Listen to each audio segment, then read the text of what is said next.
hello to all. Welcome to the new episode of Thoughts on Education, wherein we interview dignitaries of esteemed universities and colleges, and we get to know about the experience and what all educational anecdotes we can get from the faculty members. So we have with us the faculty member of VPSM.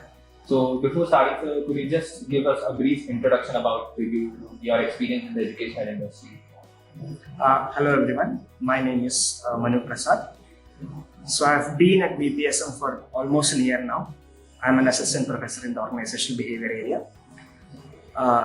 Before I joined VPSM, I was doing my PhD with Indian Institute of Management, Tiruchirappalli, in the organizational behavior domain. And my thesis is partly based on how managers use deception as a tactic to influence people. Right? So it's a continuation of that. Once I started teaching at VPSM, what we try and do is we follow the HBS model of delivering case-based lectures, wherein what we do is we give them a scenario to evaluate. Right? A case is a scenario with all possibilities open. How do you arrive at a solution that is kind of, it's a trade-off. Every solution will have a pro and will have its own sets of pros and cons, right? So how do you evaluate those options before you? There's real uncertainty in the context in which the case is being narrated. So how do you arrive at the best possible outcome? So that is what the training is all about. So for MBA, for the organizational behavior area that we have micro-organizational behavior in trimester 1, macro-organizational behavior in trimester 2, human resources management is a course in trimester 3. Even for BBA, we have courses in micro and macro during the first year. So that is kind of how the courses are structured. Right, and as I've given you a glimpse of the way the delivery is being conducted, we try and do the case-based method most of the time, which is, in our beliefs, the best way to kind of do an MBA education. Yeah. So, being the faculty of VPSM, what are your roles and responsibilities towards the students? Wow, it's a good question. My roles and responsibilities towards the students is basically we look at a holistic development, right? I believe with my experience of having done a PhD from IIM, it's holistic development, right? I've seen my friends who come to the system, in 2 years they have kind of transformed themselves in terms of their personality, in terms of their confidence, in terms of the ability to engage with audience, right? Different elements to doing an MBA program. Clearly, we look at holistic development. It's not only your academic development, it's also how your personality has evolved over a period of 2 years. Clearly, we have this learning environment here where students are asked to do group projects, students are asked to do team assignments, internships. They're open to a world of possibilities. That's a training that we give. Primarily, as an instructor, my responsibility is to ensure that they get the most updated knowledge of the field that we are discussing in class, right? They get a feel of what it is like to be a manager in an industry or in a company where you have a lot of options weighing and you have to kind of clearly pick out the best option for your company or for your team. So we try and engage them that way using case-based methods. So that is a pedagogical tool. My responsibility to kind of ensure that they are fit and ready for the industry 2 years down the line whenever they join a company. Clearly, we are trying to equip them in that direction. And with all the environment that we provide outside in terms of cultural events, sports events, team assignments, internships, etc., clearly they are ready in a 360-degree manner, so to speak. It's more holistic than just your classical education. Excellent, sir. That's great to know. What are the interventions and approaches you bring in apart from curriculum to train, teach the students? Apart from training or teaching the students. What are the interventions and approaches you bring in apart from like teaching and what are the other activities, right? So there is a club and committee that is completely student driven for all the activities that we do, right? So if there's an external relations thing that let's say there needs to be a publicity event, right? The external relations team, which is completely student driven, guided by the faculty members, they try and do the external relationship management for the institute, right? For sports, there's a committee. For cultural events, there's a committee. For human resources, there's a human resources management club, right? Which engages with different stakeholders, brings in guest lectures, brings in different team events. They organize it themselves, right? So we guide these students on all of these different issues, but primarily the purpose is for them to understand what are the challenges in organizing an event, how to organize an event, right? What are the outputs, what are the deliverables you need to be looking at, how to engage with people from outside the institute to kind of get them on board for different areas. So clearly there's a lot of training being given for the students, But I don't want to take credit for it because it's primarily a student-driven activity. Right. Whenever they have a doubt, they can always approach us. Whenever they want to kind of weigh the different options, we act as a sounding board for them. Right. For them to, yeah. So those are the other activities.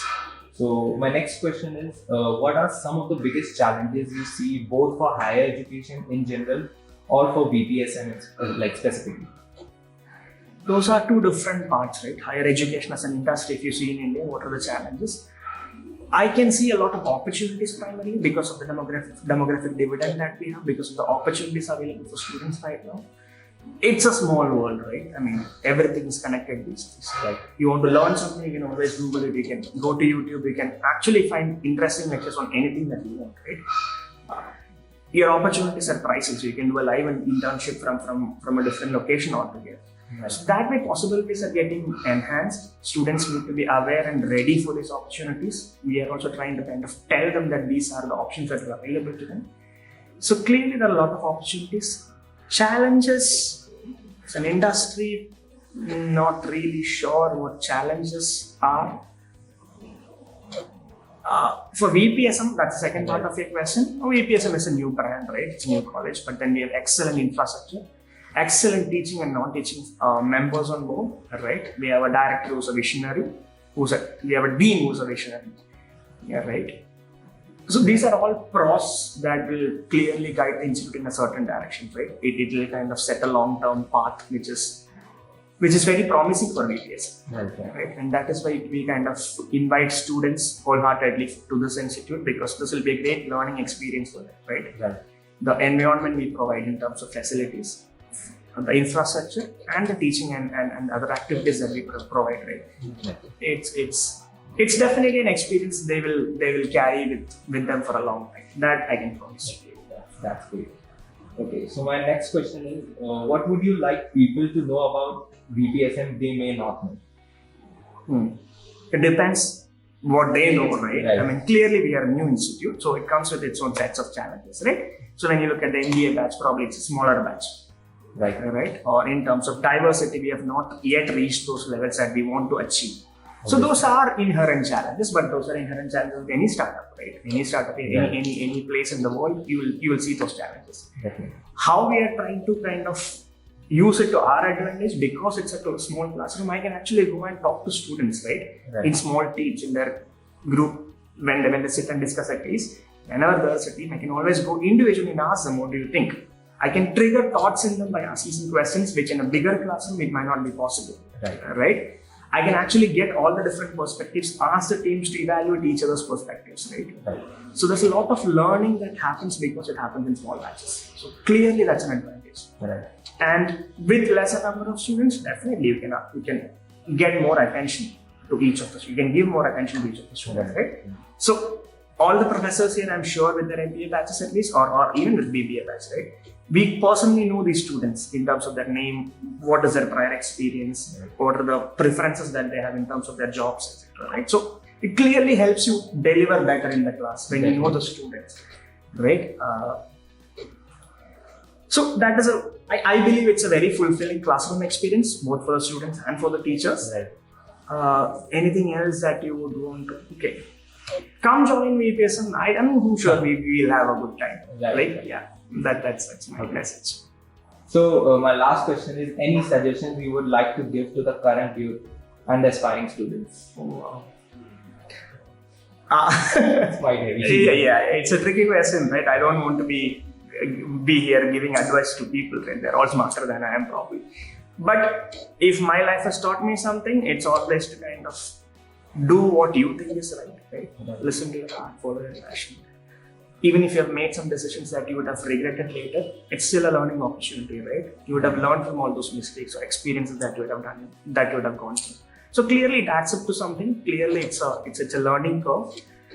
And if we can all listen to what we really want to do, or find out those interests in us which are kind of unique to us, or which are kind of clear, some areas where we are good at it, and follow those passions, clearly we'll arrive at some stage in our life where we'll start appreciating our decisions. Right? So look for what you're good at, what thrills you, what kind of gives you that passion every day to kind of go and do your thing. if you have identified that field, that's clearly a bonus for all of us. Right. So if you are in your 20s, if you're still trying to figure out what you want to do in life, or what you want to do 5 years, 10 years down the line, a good starting point for you would be to kind of reflect internally on what kind of drives you, right? Right. And for each individual, it's clearly different. If you can arrive at what drives us, then probably we'll be in a safe place. We'll be in a happy place. Definitely. That's what I think. Not an advice, but then just a pointer for all of us to kind of reflect on. Right.